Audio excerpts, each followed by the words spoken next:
Hello students, आज हम rise of nationalism in Europe है उसका जो नेक्स्ट टॉपिक है उसके बारे में पढ़ेंगे। तो आज हम 3 कंट्री हैं उनके बारे में पढ़ेंगे।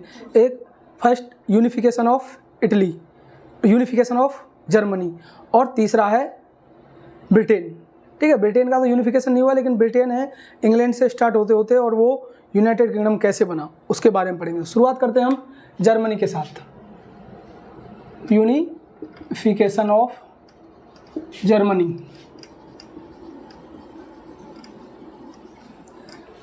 जर्मनी का एकीकरण। एकीकरण मतलब उसको कैसे एक देश के रूप में बनाओ। एकीकरण मतलब इकट्ठा। यूनिफिकेशन किस तरह से हुआ जर्मनी? तो जर्मनी में सबसे पहले 39 स्टेट थे, लैंग्वेज स्टेट। ठीक है, ये किसने बनाए थे? कस्टम यूनियन, नेपोलियन है उसने बनाया। बाद में फिर इनको रिफॉर्म करके और लिबरल्स हैं उन्होंने इकट्ठा कर लिया। इनमें सबसे बड़ा जो स्टेट था उसका नाम था प्रूसिया, जहाँ पर जर्मन लैंग्वेज बोलने वाला ही राजा था। बाकी जगह किसी ने, ऑस्ट्रिया ने कब्जा कर रखा था, किसी जगह पर फ्रांस ने, किसी जगह पर डेनमार्क ने। तो ऐसे उसके जो 39 स्टेट में केवल एक ही स्टेट ऐसा था जिस पर उनका खुद का शासन चल रहा था। बाकी जगह दूसरी लैंग्वेज बोलने वाले हैं वो शासन कर रहे थे। दूसरा, फ्रैंकफर्ट पार्लियामेंट हुई।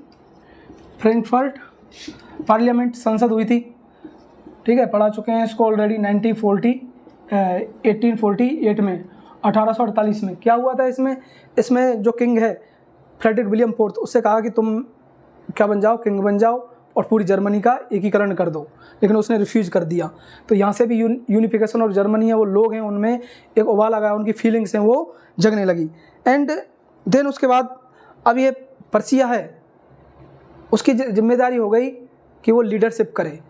ठीक है, इसमें Prussia have to leadership of, क्योंकि और कोई था ही नहीं, leaders of unification of Germany. Germany के एकीकरण की पूरी प्रक्रिया इसको करनी थी। ठीक है, तीसरा जिसका बहुत बड़ा रोल था इसमें वो था ओटो वॉन बिस्मार्क। बिस्मार्क, ठीक है, बिस्मार्क भी बोलते हैं इसको, बिस्मार्क। बिस्मार्क कौन था? ये प्रूसिया है, वहाँ का चीफ मिनिस्टर था, सीएम था। और इसने कहा कि सबसे पहले कि हमें जर्मनियों उसका क्या करना है, एकीकरण करना है, उसका यूनिफिकेशन कंप्लीट करना है। तो इसका बहुत बड़ा योगदान है, राजा उसको चढ़ाने में। ठीक है, राजा से कहा तुमको बहुत महान हो, घबराने की क्या ज़रूरत है, तुमसे बलशाली तो इस दुनिया में कोई है नहीं। फ्रांस, ऑस्ट्रिया क्या है ये, तो एक बार युद्ध में खड़े हो जाना, बस घोड़े पे बैठ जाना, बाकी तो हम सारी सेना को ऐसे हरा देंगे। और इंटेलिजेंट था बिस्मार्क, जैसे मेटरनिक था, ऑस्ट्रिया हंगरी का था। उसके बाद यूरोप की राजनीति है उसमें कोई इंटेलिजेंट पर्सन हुआ है, वो है ओटो वॉन बिस्मार्क। तो बिस्मार्क है, उसने पूरी महाशक्तियाँ हैं उनका स्टडी की और उन्होंने सोचा कि जर्मनी को कैसे इकट्ठा करना है। तो कभी फ्रांस के साथ दोस्ती की, कभी ऑस्ट्रिया के साथ दोस्ती, और ऐसे ऐसे करके 1871 में तो अपना पूरा कंट्री बना लिया। तो इसका बहुत बड़ा योगदान है किसका? ओटो वॉन बिस्मार्क का। ठीक है, जैसे इंडिया में सरदार वल्लभ भाई पटेल है, उन्होंने इंडिया को जोड़ने में बहुत बड़ा रोल प्ले किया है इस तरह से। अब इन्होंने 7 साल के अंदर इनको 3 देशों के साथ लड़ाई लड़ी। किसने? प्रूसिया ने, ऑस्ट्रिया के साथ, फ्रांस के साथ और डेनमार्क।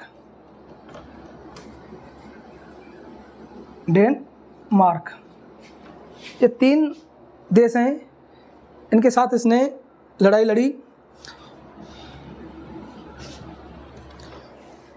और ये कितने साल के अंदर? 7 साल के अंदर। ठीक है, तो ये लड़ाइयाँ लड़ी गई और इन लड़ाई में जीतने के बाद ही जर्मनी और उसका यूनिफिकेशन कंप्लीट हुआ। और जो लास्ट स्टेज है, 6th स्टेज, इसमें क्या हुआ?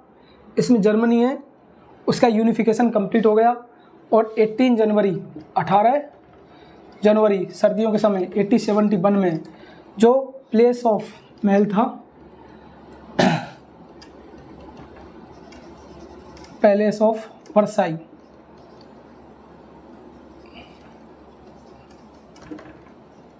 ठीक है, वर्साई बोलते हैं जगह है ये, वर्साई के महल है, वहाँ पर इनका क्या हुआ था? राजस्वेग हुआ। किनका? जो किंग थे प्रूसिया के, जो राजा थे वो पूरे जर्मनी के राजा बन गए, जिनका नाम था केसर विलियम फर्स्ट। और 1848 में जिनको राजा बना रहे थे पूरी जर्मनी का लोग हैं लिबरल्स मिलके, वो थे फ्रेडरिक विलियम फोर्थ। और ये राजा बने केसर विलियम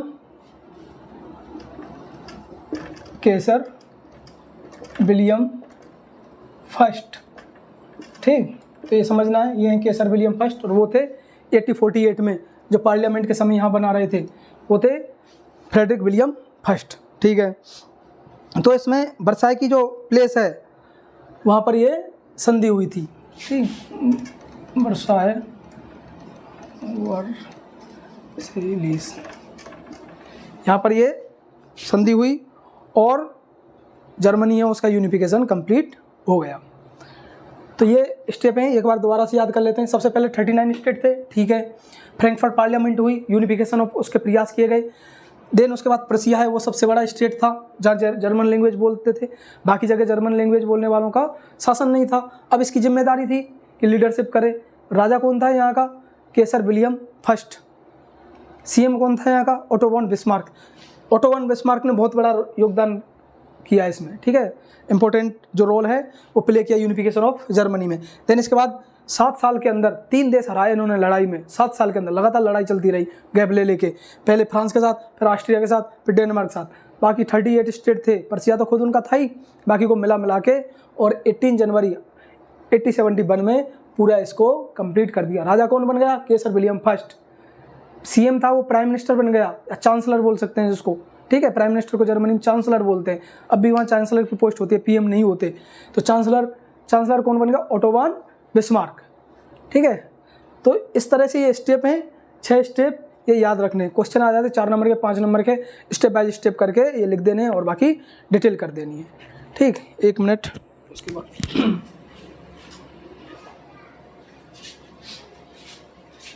देन आगे स्टार्ट करते हैं हम यूनिफिकेशन ऑफ इटली। इटली का यूनिफिकेशन है वो किस तरह से हुआ। ये तो हमने अभी तक जर्मनी का यूनिफिकेशन पढ़ रहे थे, अब पढ़ेंगे हम इटली का एकीकरण। उसके भी कुछ स्टेप हैं, देखते हैं उनको। Unification of Italy, unification of Italy.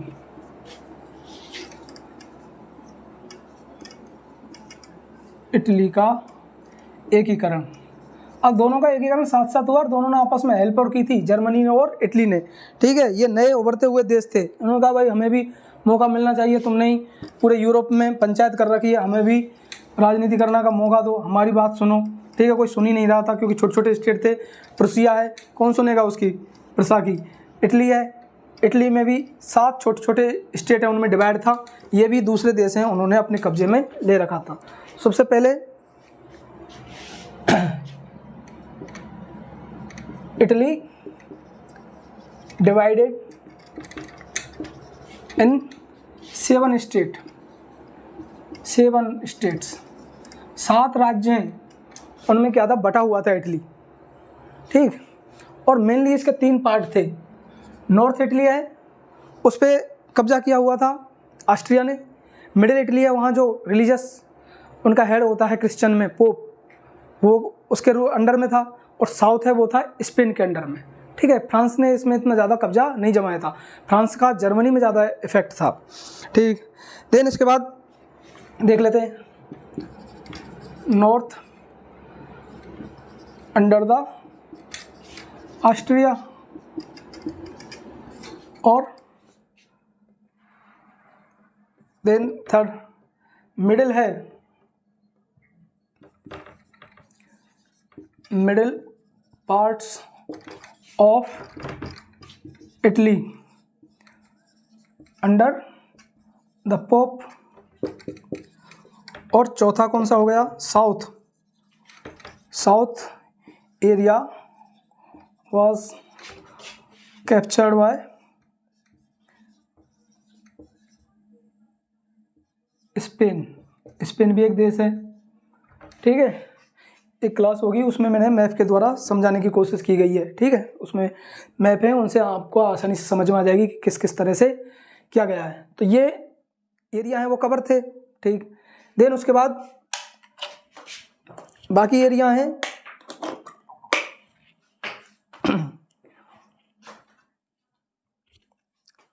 ये 3 एरिया हो गए, 7 स्टेट हैं, जिनमें केवल एक स्टेट ऐसा था जहां पर इटालियन लैंग्वेज बोलने वाले उनका क्या था, शासन चल रहा था। वो था लोम्बार्डी, सार्डिनिया पीडमोंट। लोम्बार्डी और वेनेशिया में तो ऑस्ट्रिया का कब्जा था। सार्डिनिया पीडमोंट ये 2 स्टेट थे, दोनों को मिला के दोनों पर इटालियन लैंग्वेज बोलने वाले उनका शासन था, बाकी जगह नहीं था। ठीक, इनको बोलते हैं सार्डिनिया पीडमोंट, इधर लिख देते हैं नीचे, सार्डिनिया पीडमोंट। इस स्टेट पे किसका था, इटली भाषा बोलने वाला का, इटालियन, जो इटालियन लैंग्वेज बोल रहे थे। जैसे जर्मनी में प्रूसिया है, वो जर्मन लैंग्वेज बोलने वालों के अंडर में था। सेम ऐसे ही इटली है, उसके सार्डिनिया पीडमोंट स्टेट है, वहीं केवल 7 स्टेट्स में 2 स्टेट में ही सार्डिनिया पीडमोंट में ही इटालियन लैंग्वेज बोलने वाला राजा था। और राजा कौन था, विक्टर एमुनुअल। ठीक, आगे पढ़ेंगे उसका आएगा। देन इसमें 5 हो गए, नेक्स्ट इसको कर देते हैं। मैजनी है, मैजनी, जूसेपे मैजनी पूरा नाम है इनका, मैथनी। इन मैजनी का क्या रोल था, इन्होंने क्रांति की थी, रेवोल्यूशनरी थे मैथनी। ठीक है, पढ़ चुके हैं इसको ऑलरेडी। 1831 में रेवोल्यूशन की, सक्सेस नहीं हो पाए। फिर दोबारा से मैजनी के अलावा और बाकी लिबरल्स हैं, उन्होंने क्रांति की 1848 में यहाँ इटली में, सक्सेस नहीं हो पाई क्योंकि उस समय मोनार्ची बहुत ज़्यादा डोमिनेट थी। तो दोनों क्रांतियाँ वो फेल हो गई। अब जिम्मेदारी किसकी आ गई, अब सार्डिनिया पीडमोंट की जिम्मेदारी आ गई कि वो किसको करे, इसका यूनिफिकेशन ऑफ इटली है वो कंप्लीट करे। और वहाँ का किंग था विक्टर एमुनुअल। ठीक, विक्टर एमुनुअल सेकंड, विक्टर एमुनुअल सेकंड। ठीक, अब यूरोप में ऐसे ही राजा मिलेंगे विक्टर एमुनुअल, जैसे इंडिया में विक्रमादित्य बहुत मिलते हैं। ठीक है, चंद्रगुप्त बहुत सारे राजा मिलेंगे, और मुगल एम्परर उनमें शाहजहाँ, जहांगीर, हुमायूं, बाबर, तो ये सीरीज चलती है। ठीक है, अब राजाओं के नाम ऐसे तो मिलेंगे नहीं, Chintu second, Monty first, Raju third. ठीक है, इस तरह से कभी राजाओं के नाम मिलेंगे नहीं। तो हिस्ट्री में इंडिया में देख लो कहीं, तो वहाँ ब्रिटिश यूरोप में ऐसे विक्टर मिल गए। ठीक है, फ्रेडरिक विलियम, केसर विलियम, तो ये किनके नाम है, किंग है। अब नेक्स्ट इसमें काबूर, जैसे वहाँ बिस्मार्क था जर्मनी में, ऐसे ही यहाँ का सीएम था काबूर, पीडमोंट सार्डिनिया का। इसने बहुत बड़ा योगदान दिया किसमें, यूनिफिकेशन ऑफ इटली में। काबूर, काबूर या कैबूर बोलते हैं इसको। सीएम था, chief minister of Sardinia, Sardinia piedmont. Sardinia piedmont का चीफ मिनिस्टर था, और इसने भी विक्टर एमुनुअल है उसका दिमाग खराब किया, कह रहा तू इतना बलशाली है, ठीक है, और यहाँ चुपचाप बैठा हुआ है। वो जर्मनी का बिस्मार्क है और वहाँ का राजा है, वो तो तैयार है जर्मनी को मिलाने के लिए, और तुम्हारी इच्छा ही नहीं हो रही है। ठीक है, कि तुम तो सोच रहे हो कि छोटा सा राज्य मिल गया यही बहुत है, अब मैं क्या करूं। तो तुम्हें बड़े राज्य पे कब्जा करना चाहिए, और जो बाकी ऑस्ट्रिया ने और स्पेन ने और पोप ने कब्जे में कर रखे हैं उसको क्या करें, खाली करवाओ उनको। खाली करवाने के लिए उन्होंने क्या किया, उन्होंने जोश भरा किसमें, वहाँ के राजा विक्टर एमुनुअल सेकंड में। उन्होंने कहा तुम बलशाली हो, ठीक है, तुम्हारे बराबर तो यूरोप में कोई योद्धा ही नहीं है, तो अब आ जाओ आगे। आ गए, विक्टर एमुनुअल सेकंड है, काबूल है, उनका बहुत बड़ा योगदान है। डिप्लोमेसी से बहुत ज़्यादा काम लिया, फ्रांस से दोस्ती की, ऑस्ट्रिया को हरवा दिया। फिर पर्सिया उससे दोस्ती कर ली क्योंकि वो भी अपना यूनिफिकेशन का काम कर रहा था। अब फ्रांस के साथ लड़ाई लड़ी, जब ऑस्ट्रिया के साथ लड़ाई लड़ी तो पर्सिया है उसके साथ मिल गया, अपनी सेना भेज दी, वहाँ उसकी सेना बुला ली। ऐसे दोनों ने, जर्मनी और इटली दोनों ने आपस में एक दूसरे का कोऑपरेशन करके यूनिफिकेशन कंप्लीट किया। बाकी बिखरे होते तो बहुत मुश्किल हो जाता है इनके लिए। ठीक है, एक सेम जैसी पॉइंट चलते हैं। वहाँ पर्सिया सबसे बड़ा स्टेट था, यहाँ सार्डिनिया पीडमोंट है, वहाँ का राजा केसर विलियम फर्स्ट था, यहाँ का विक्टर एमुनुअल सेकंड था। ठीक, ये काबूल हो गया। वहाँ कौन था, बिस्मार्क, ओटो वन बिस्मार्क, यहाँ काबूल थे। ठीक, इमेजिनी ये थोड़े क्रांतिकारी अलग से आ गए। वहाँ फ्रैंकफर्ट कॉन्फ्रेंस हुई थी, पार्लियामेंट हुई थी 1848 में। देन इसके बाद ये कंप्लीट हो गया। काबूल है उसने इन्होंने ऑस्ट्रिया उसको हरा दिया था, ठीक है, 1859 में डिफीट ऑस्ट्रिया। ऑस्ट्रिया उससे कुछ हिस्से हैं जो ईस्टर्न जर्मनी के हिस्से थे वो सारे उससे कैप्चर कर लिए, क्योंकि जर्मनी के पूर्व में पड़ता है ऑस्ट्रिया हंगरी, तो वो ईस्टर्न के जो पार्ट थे जर्मन लैंग्वेज बोलने वाले वो काबूल ने डिप्लोमेसी के द्वारा ऑस्ट्रिया से छीन लिए। अब एक नए पर्सनैलिटी और आ गई यहाँ पर, मैसनी के पीपल्स से सैन के गैरिबाल्डी।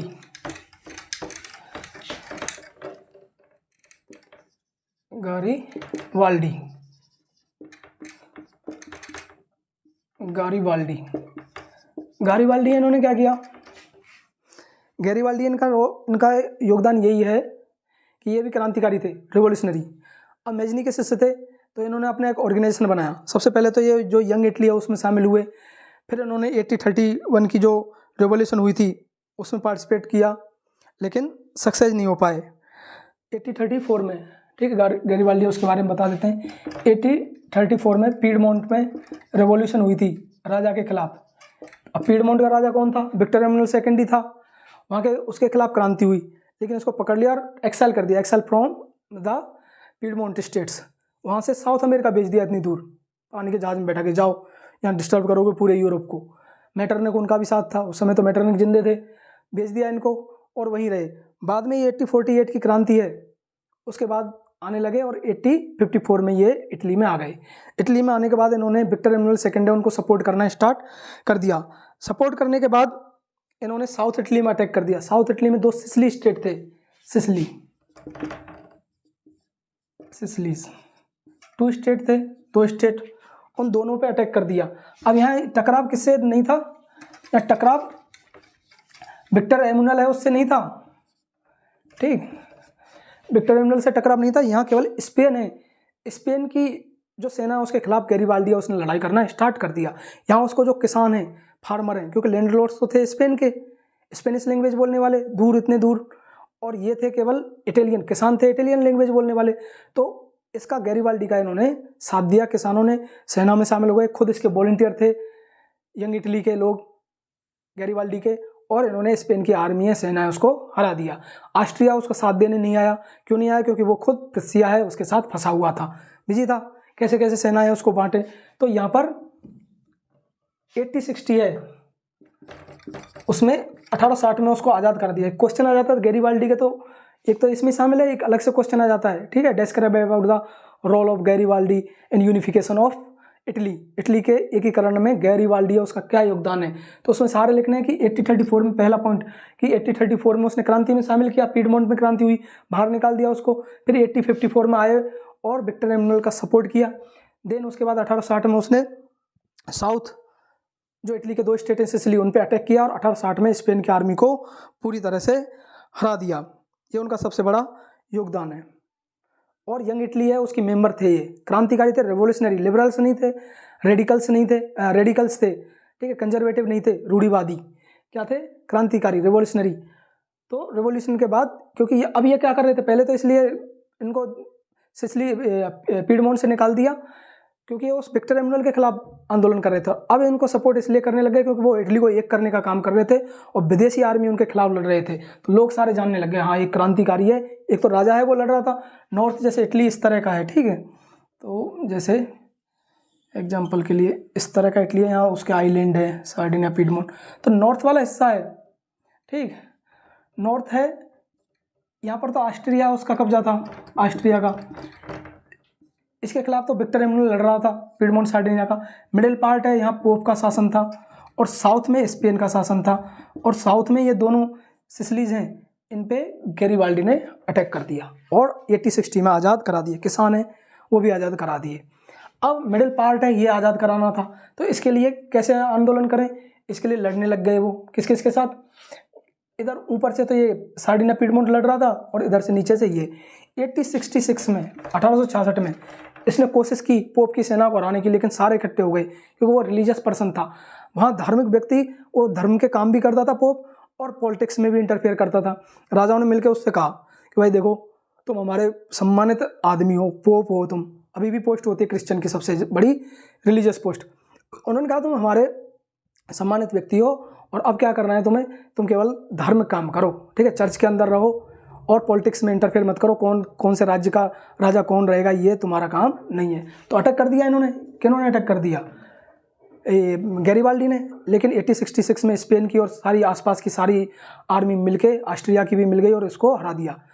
किसको? गैरिबाल्डी को। गैरिबाल्डी पीछे हट गया, उसने सोचा मेरे बस की बात नहीं है। फिर सार्डिनिया पिडमेंट का राजा है और कैबूर दिमाग लगा के और सेना इकट्ठी की। उसने कहा गैरिबाल्डी तुम भी आ जाओ। खुद सार्डिनिया पिडमोंट की सेना थी, पर्सिया है, वहाँ से भी सेना बुला ली और लास्ट में क्या किया, उसको मिडिल जो एरिया है उसको भी आज़ाद करा दिया 1870 में। और 1870 में जाके क्या हो गया, यूनिफिकेशन ऑफ इटली है वो कंप्लीट हो गया। तो 7 पॉइंट थे गैरिबाल्डी का। इसमें नेक्स्ट बताते हैं 1861 में विक्टर एमनुअल है declare the king. Victor Emmanuel declare the king of Italy. भले मिडिल पार्ट अभी तक आया नहीं था इनके पास में, ठीक है, ये बीच वाला हिस्सा रह गया था, पोप के अंडर में था, तब भी विक्टर है 1861 में डिक्लेयर कर दिया कि तुम हमारे राजा हो गए। और नीचे वो अटैक कर रहे थे गैरिबाल्डी, सेम मिडिल में भी उसने 5 साल के बाद 1866 में अटैक किया, सक्सेस नहीं हो पाए। और लास्ट पॉइंट है 1870 में कंप्लीट हो गया यूनिफिकेशन ऑफ इटली कंप्लीटेड।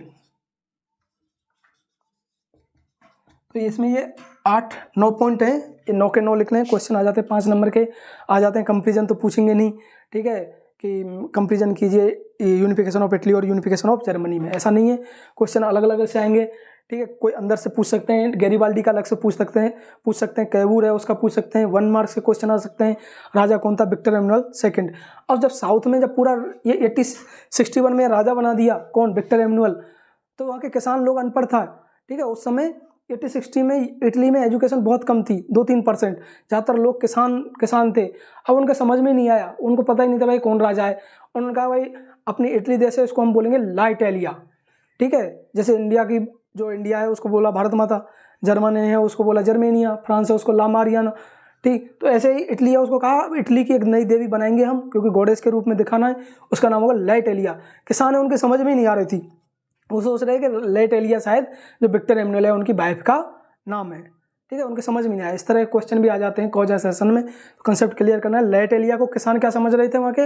वो सोच रहे कि the wife of Victor Emmanuel second, जो हमारा राजा है उसकी वाइफ है। बाद में पता लगा ये तो हमारी मतलब मदरलैंड को बोल रहे हैं ला इटालिया। तो ये चीज़, ये यूनिफिकेशन ऑफ आ गए दोनों के, जर्मनी और इटली के। एक बार और कंप्लीट कर देता हूँ मैं यूनिफिकेशन ऑफ इटली का। इसमें जो 7 स्टेट है उनमें डिवाइड था। नॉर्थ में कौन था? नॉर्थ में ऑस्ट्रिया था। मिडिल में कौन है? पोप है, उसका शासन था। साउथ में स्पेन का कब्जा था, ठीक। पोप कौन होते हैं? रिलीजियस पर्सन होते थे। उस समय पॉलिटिक्स में भी इंटरफेयर करते थे। नेक्स्ट उसके बाद मेजनी है। मेजनी ने बहुत कोशिश की, 1834 में गैरिबाल्डी है उसके खिलाफ आंदोलन किया, लेकिन सक्सेस नहीं हो पाए। उसके बाद फिर दूसरा काम क्या किया था उन्होंने? 1834 के बाद उनको बाहर निकाल दिया, ठीक। नहीं, मेजनी है, उन्होंने तो 1831 में की थी क्रांति, लेकिन सक्सेस नहीं हो पाई। फिर गैरिबाल्डी आ गए। गैरिबाल्डी ने 1834 में पीडमोंट है वहाँ पर रिवॉल्यूशन की, सक्सेस नहीं हुई, साउथ अमेरिका भेज दिया इनको निकाल के। फिर बाद में आए वो 1854 में, और विक्टर एमनुअल उसका सपोर्ट करने लग गए। सपोर्ट करने के बाद उन्होंने 1860 में स्पेन से दोनों को आज़ाद करा लिया, दोनों सिसिली को। किसान उन्होंने सपोर्ट किया था और स्पेन की आर्मी हार गई, ठीक है। तो 2 राज्य और आ गए उनके कब्जे में। इटलियन बोलने वाले अलग अलग तरीके से आंदोलन कर रहे थे, जैसे एक तरफ इंडिया महात्मा गांधी कर रहे हैं, दूसरी तरफ सुभाष चंद्र बोस हैं, वो अंग्रेजों के खिलाफ जापान से सेना लेके और लड़ रहे थे डायरेक्ट। तो ये आंदोलन की अलग अलग ब्रांच थी इटली में, एक गैरिबाल्डी है और एक विक्टर एमनुअल। काबूर कौन था? चीफ मिनिस्टर था। चीफ मिनिस्टर, डिप्लोमेसी से बहुत ज़्यादा काम लिया उसने। और नॉर्थ में 1860 में ऑस्ट्रिया उसको हरा दिया। और ऑस्ट्रिया को हराने के बाद, ठीक है, जो बेनेसिया और लोम्बार्डी 2 स्टेट थे जो ऑस्ट्रिया ने कब्जे में कर रखे थे, लोम्बार्डी और बेनेसिया, इनको वापस करवा लिया 1860 में। पर्सिया है उसकी सेना की हेल्प लेकर, फ्रांस की सेना की हेल्प लेकर, डिप्लोमेसी से काम, कूटनीति। ऑस्ट्रिया को हटा दिया। साउथ अब बचा बीच का हिस्सा। बीच के हिस्से पर अटैक करने के लिए सबसे पहले गारिबाल्डी उसने कोशिश की, लेकिन सक्सेस नहीं हो पाई 1866 में। फिर कोशिश किसने की, फिर विक्टर एमैनुअल खुद अपनी सेना लेकर आया, पर्सिया की सेना ली और लास्ट में पोप है उसको हरा दिया और उससे कहा केवल आपको एक छोटा सा एक एरिया दे रहे हैं जिसको वेटिकन सिटी बोलते हैं। आज भी वो वेटिकन सिटी है जहाँ पर वो रहते हैं, बहुत छोटा सा देश है एक, वो केवल रिलीजियस काम करते हैं, पूरे क्रिश्चियन जो कम्युनिटी है वो उनको फॉलो करती है, उनकी बातें मानती हैं। तो तभी से इनको इटली के अंदर में ही आता है, लेकिन अलग कंट्री है एक तरह से, इंडिपेंडेंस कर दिया। और बाकी मिडिल एरिया है, पेपल्स स्टेट बोलते थे उनको, ठीक है, पेपल राज्य। उन पेपल स्टेट हैं उनको इटली ने आपस में मिला लिया। 1870 में 1870 में इटली का एकीकरण कंप्लीट हुआ और 1861 में ही उस समय ही उसको डिक्लेयर कर दिया था इटली का राजा सार्डिना पीडमोंट के राजा को, विक्टर एमैनुअल सेकंड को। और चांसलर बन गए यहाँ के प्राइम मिनिस्टर काबूर, ठीक। गैरीबाल्डी है वो पीछे हट गए। गैरीबाल्डी ने कहा भाई ठीक है, मैं तुम्हें क्या कर रहा हूँ, तुम्हें राजा बना रहा हूँ और मैं तो अब जो साधारण जीवन था किसान का, सैनिक का, वो ऐसा जीऊँगा। तो एक ब्रिटिश कार्टून थे, कार्टूनिस्ट, कार्टून बनाने वाले, उन्होंने एक चित्र बनाया है इस तरह का, उसमें गैरीबाल्डी और राजा को एक जूता पहना रहा है, उस पर इटली लिखा हुआ है, ठीक है। तो ये उनका मजाक बनाने का काम कर रहे थे वो अंग्रेज हैं, उनका यही काम था मजाक बनाने का दूसरे देशों का, कि वो नेपोलियन का चित्र बना देते थे, ठीक है, कि लिपजिंग की लड़ाई से हार के सारे देश हैं वो डाकिया के रूप में दिखा दिया कि सारे एरिया उससे हारते आ रहे हैं। फिर यहाँ इटली है वो बंदा, खुद का तो अपना देश बना हुआ था ऑलरेडी। तो ये कंप्लीट हो गया है। अब पढ़ते हैं हम ब्रिटेन की कहानी, ब्रिटेन की क्या कंडीशन है। ब्रिटेन की अजीब दास्ता, ठीक है, स्ट्रेंज स्टोरी ऑफ ब्रिटेन। समझ लेते हैं सबसे पहले ब्रिटेन, ब्रिटेन की अजीब दास्ता। इंग्लैंड भी बोलते हैं इसको, इंग्लैंड। अब शुरुआत करते हैं हम, पहला स्टेप। सबसे पहले इंग्लैंड था जहाँ इंग्लिश लैंग्वेज बोलने वाले थे। फिर इसमें वेल्स भी शामिल था, वेल्स एक स्टेट था, उसको भी शामिल कर लिया, वेल्स, ठीक है, वेल्स है उसको भी शामिल कर लिया। अब इसने किया इंग्लैंड ने कि अब हम अटैक करते हैं, क्योंकि एक आइलैंड है, यूरोप का पहाड़ तो था नहीं, जैसे फ्रांस है वो दूसरे जगह कब्जा कर रहा था, नेपोलियन, ऑस्ट्रिया हंगरी ने छोटे छोटे कब्जे में कर लिए थे, रूस ने पोलैंड है उसका हिस्सा कब्जे में कर लिया, टर्की ने जो साउथ ईस्ट यूरोप के कंट्री हैं वो कब्जे में कर लिए। इंग्लैंड के पास तो कुछ था नहीं, एक मौका था, एक तो अफ्रीका एशिया में गुलाम बना रहा था देशों को, और दूसरा जो इंग्लैंड छोटा सा था अपने नॉर्थ में और जगह एरिया थी, जैसे स्कॉटलैंड। स्कॉटलैंड पहले अपने आप में एक कंट्री था, उसको अपने कब्जे में कर लिया और उसको गुलाम बना लिया और अपने अंडर मर्ज कर लिया स्कॉटलैंड। स्कॉटिश लैंग्वेज बोली जाती थी, यहाँ गैलिक लैंग्वेज बोली जाती थी,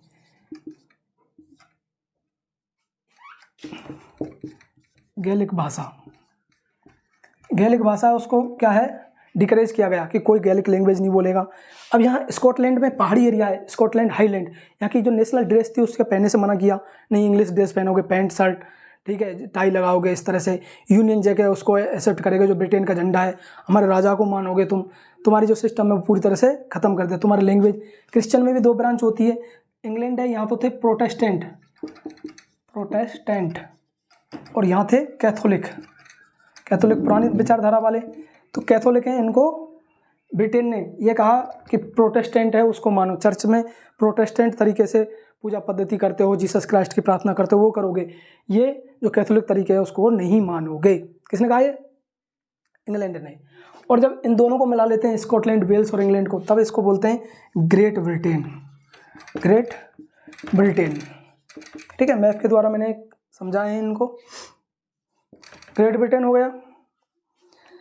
देन इसके बाद अब अगला नंबर किसका आया, उससे पहले इन्होंने कुछ रिफॉर्म किए थे, ठीक, यहाँ कर देते थे। 1688 में इन्होंने ये डेमोक्रेटिक मोनार्की हो गया, ये डिक्लेयर डेमोक्रेटिक मोनार्की, शांतिपूर्वक तरीके से, ठीक है, संवैधानिक राजतंत्र, बिना खून खराबा किए। अंग्रेज ने दिमाग लगा के सोचा क्यों लड़ें आपस में, टूट जाएंगे देश के 2 हिस्से हो जाएंगे, छोटा सा देश ही है हमारा। तो राजा उससे कहा कि हमारी नेशनल असेंबली या पार्लियामेंट उसकी बात सुननी पड़ेगी, जो चुने हुए प्रतिनिधि हैं उनका, ठीक है, ठीक है, दबाव बना दिया राजा पे, राजा भी रहा, आज भी रह रहे हैं, राजा या रानी जो सीनियर होता है, अभी तक चल रहा है वो सिस्टम। और यहाँ इसको बोलते हैं ब्लडलेस रिवॉल्यूशन। 1688 में ब्रिटेन ने अपने आप को कॉन्स्टिट्यूशनल मोनार्की डिक्लेयर कर दिया। तो ऐसे वर्ल्ड की सबसे ओल्डेस्ट डेमोक्रेसी इंग्लैंड हुई, लेकिन अमेरिका को मानते हैं, ठीक है, क्योंकि वहाँ राजा रखा, इसलिए डेमोक्रेसी नहीं थी। धीरे धीरे वहाँ के प्राइम मिनिस्टर और कैबिनेट मिनिस्ट्री उसको राइट्स दिए। पहला काम इन्होंने ये किया। देन उसके बाद इन्होंने ये स्कॉटलैंड है उसको किया था 77 में, 1707 में। ये वो समय जब औरंगजेब की इंडिया में डेथ हुई और ब्रिटेन में ये आगे बढ़ते गए।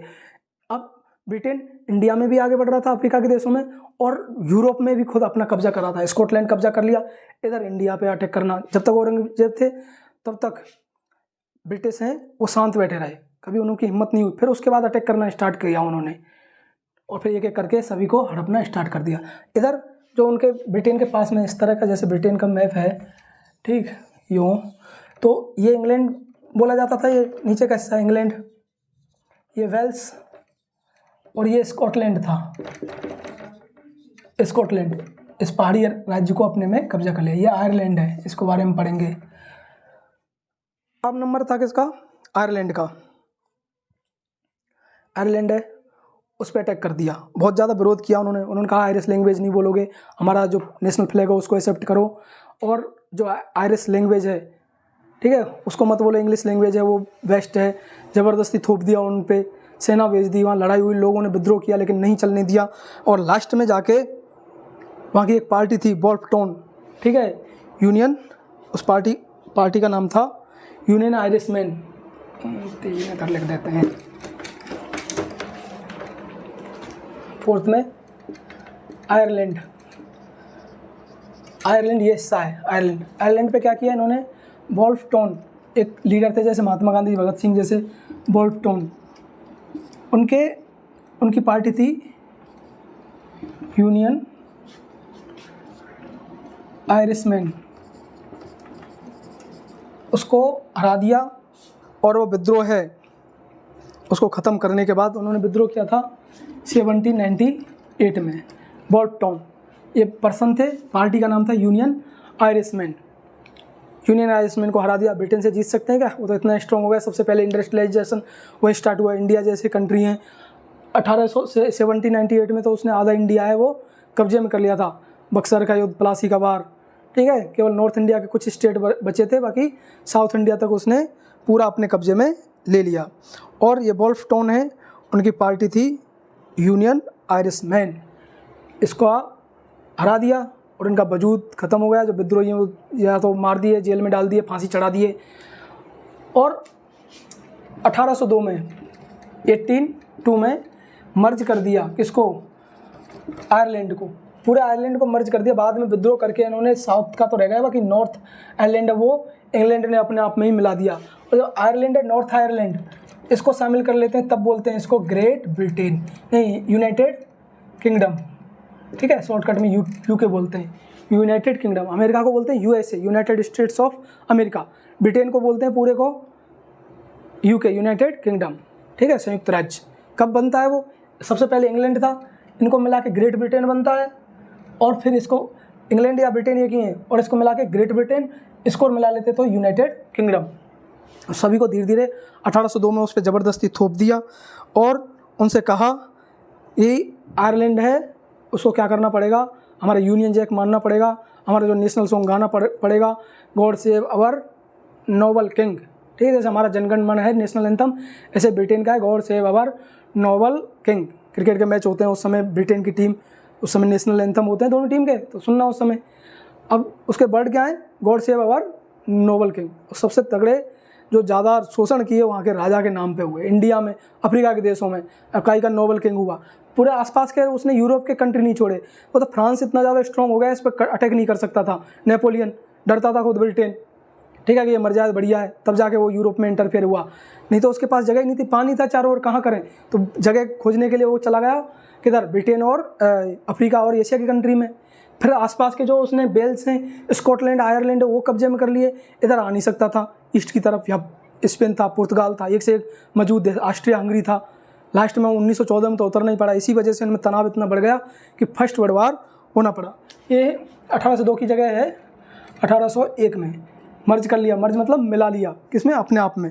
बाद में नॉर्थ आयरलैंड तो अभी भी, नॉर्थ आयरलैंड के लोग अभी भी स्ट्रगल कर रहे हैं कि हम इससे अलग हो जाएं और आयरलैंड में मिल जाएं, ठीक है। तो ब्रिटेन ने पूरे यूरोप में तो फ्रांस ने ज़्यादा उथल पुथल मचाई है, लेकिन वर्ल्ड की हिस्ट्री देखें पूरे की तो उसमें ब्रिटेन ने बहुत ज़्यादा चेंजेस किए हैं। अफ्रीका, एशिया में इंडिया का तो नक्शा ही बदल गए, ठीक है। इंडिया, पाकिस्तान, बांग्लादेश अलग बनेगा, अफ्रीका के देश हैं उनको भी ऐसे कर गए, तो ये बहुत ज़्यादा चेंजेज हुए हैं। तो आज हमने क्या पढ़ा था, एक बार रिकैप कर लेते हैं। हमने यूनिफिकेशन ऑफ जर्मनी पढ़ा, फिर उसके बाद हमने यूनिफिकेशन ऑफ इटली पढ़ा। इटली में किसका योगदान है, काबूर का, गारिबाल्डी का, ठीक है, मैसनी का, और उसके बाद जो विक्टर एमुनल सेकंड थे, ठीक है। प्रोसेस मैंने समझा दी 2 बार। ब्रिटेन है, ब्रिटेन की क्या कहानी है, ब्रिटेन की बता दिया मैंने। उसने सबसे पहले वेल्स पे अटैक किया, फिर स्कॉटलैंड पे किया। स्कॉटलैंड पे कब अटैक किया, 77 में, 1707 में, और उसको एक्ट ऑफ यूनियन के अकॉर्डिंग उसको मर्ज कर लिया अपने आप में। वहाँ की लैंग्वेज थी और जो ड्रेस थी उनकी, और वहाँ का रिलीजन की जो ब्रांच थी कैथोलिक, उसको डिस्ट्रॉय किया या उस पर हावी कर दी अपनी खुद की। प्रोटेस्टेंट जो रिलीजन है, क्रिश्चियन की ब्रांच, इंग्लिश लैंग्वेज और इंग्लिश कल्चर, इंग्लिश ड्रेस, ठीक है। वहाँ की गैलिक लैंग्वेज पूरी तरह से ख़त्म कर दी। स्कॉटिश हाईलैंड पहाड़ी क्षेत्र था, पूरा कब्जा कर लिया। आयरलैंड है, आयरलैंड के लोगों ने विरोध किया 1798 में वोल्फ टाउन ने, लेकिन सक्सेस नहीं हो पाए, और फिर लास्ट में उन्होंने 1801 में उसको मर्ज कर दिया आयरलैंड को, और स्ट्रगल अभी भी चला हुआ है, ठीक है। तो ये था, और इस तरह से बाकी एक क्लास आएगी जिसमें मैप है उसको, और लास्ट टॉपिक है इम्पीरियलिज्म और नेशनलिज्म, उसको डिस्कस किया जाएगा मैप के द्वारा। इस तरह से चैप्टर कंप्लीट है हिस्ट्री का। बाकी नेक्स्ट क्लास है, उनके लिए जुड़े रहें। चैनल है उनको ज़्यादा से ज़्यादा शेयर करें, लोग हैं उनको ज़्यादा से ज़्यादा पहुँचाएँ, जो तैयारी कर रहे हैं, कंपटीशन तैयारी कर रहे हैं, जो 10th में पढ़ रहे हैं, ठीक है। चलिए।